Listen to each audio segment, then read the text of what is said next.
by pursuing his own interest, that is to say, his meaning the person engaged in free enterprise, the person who functions within the capitalist free enterprise system, Adam Smith says, he frequently promotes that of the society more effectively than when he really intends to promote it. Smith says, I have never known much good done by those who affected to trade for the public good, meaning spare me from the do-gooders. Spare me from the people who intend to do good. Smith is saying if you honestly seek your own self-interest within the free enterprise system, society will be the beneficiary. That's right. That's a hard thing to... But take the last part of that. I've never known much good done. No, I don't have to see it. I've never known much good done by those who affected to trade for... Affected. Note he doesn't say did trade. Affected to trade for the public good. Now that word affected is a very important point. Because you must realize that people don't always express their real interests or their real values.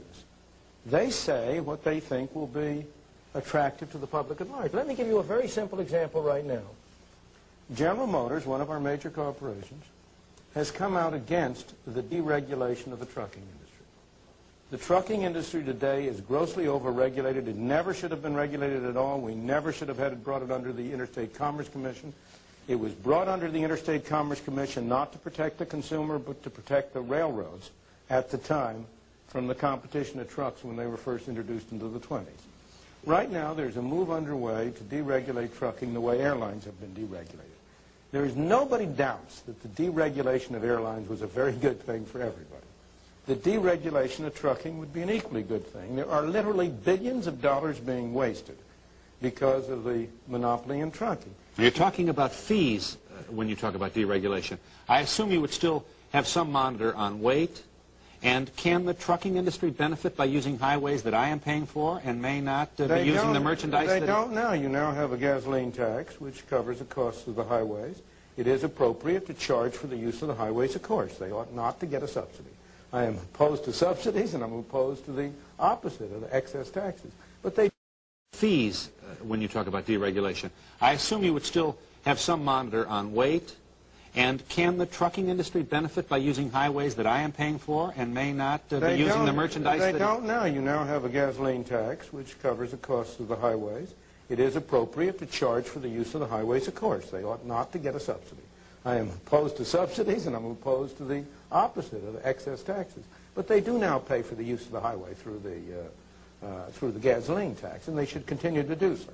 As to weight limits, that really has nothing to do with the ICC. That has to do with the capacity of different roads. I want to understand you, though, that you're not such a purist as to be impractical. You don't think anybody's truck should drive over anybody's pavement if the construction isn't prepared to accept the weight. No, of course not. Okay. Perfectly. But that applies not only to trucks. It applies to private cars. It applies to a private recreational vehicle. But what you ought to do is to allow anybody who wants to go into the business of trucking to do so. You know, there are people today who receive $100,000 a year to give somebody else permission to use their ICC right to carry freight from one point to another, people who make a very good living without owning a single truck. The total value of these special permits which have been given to trucking enterprises to carry freight amounts literally to billions of dollars.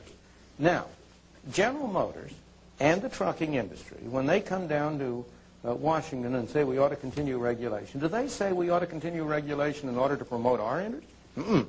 What do they say? They say the public will be hurt. They are affecting the trade for the public good.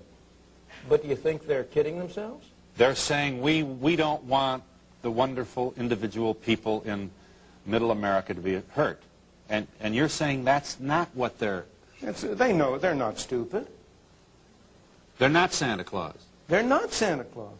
They are people who are promoting their own interest, and they're affecting the trade for the public good because that's the way to get things done. Nobody ever goes up to Congress and says, look, vote me a big bonanza of $100,000 because I'm a good man and I deserve $100,000 out of the public purse. No.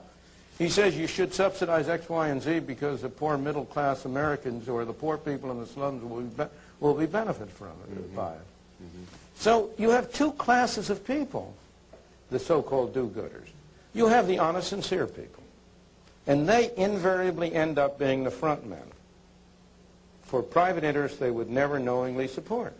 That's part of Adam What's an Smith's example of that? An example of that are the 19th century Ralph Naders who got the Interstate Commerce Commission established.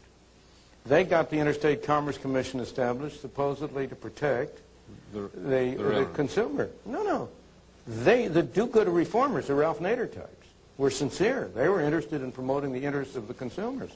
And they were complaining that the railroads were monopolies and they were charging too high freight rates, and we had to get the government in order to eliminate that exploitation of the consumer. But who benefited from it? The ICC was set up. The do-gooder, well-meaning reformers went on to their next reform, and the railroads took over the ICC. And they used the ICC to keep out competition, to raise rates rather than lower them. They used it in the 1920s to get the control of ICC extended to trucking because that was the most dangerous source of competition. So those well-meaning reformers, not because they were bad people, but they ended up being the front men for special interests. And you have that over and over again. All right.